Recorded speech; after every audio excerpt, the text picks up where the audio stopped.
ഞാൻ ഏത് കുടുംബത്തിന് വേണ്ടി പ്രാർത്ഥിക്കുന്നു, ആ കുടുംബം കടന്നു പോകുന്ന പ്രത്യേക പ്രതിസന്ധി കാനായിലെ കല്യാണ കുടുംബത്തിൽ കടന്നു ചെന്ന പരിശുദ്ധ അമ്മയുടെ മാധ്യസ്ഥത്തിൽ പൂർണ്ണമായി ഏറ്റെടുക്കപ്പെടുകയും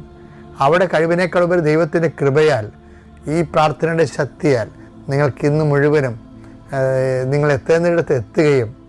ചെയ്യേണ്ടത് ചെയ്തു തീർക്കുകയും മനസ്സ്, ശരീരം, ആത്മാവ്, ബുദ്ധി, ആലോചന എല്ലാം കൃത്യമായിരിക്കുകയും കർത്താവിൻ്റെ കരുണയാൽ നിങ്ങൾ ആർദ്രമായി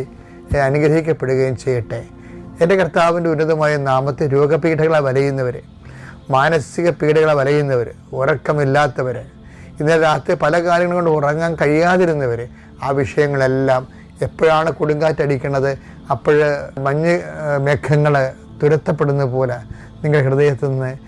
ഈ അനുഗ്രഹത്തിൻ്റെ ശക്തിയാൽ ഭാരങ്ങൾ നീങ്ങിപ്പോയിട്ട് ഞാൻ പ്രാർത്ഥിക്കുന്നു.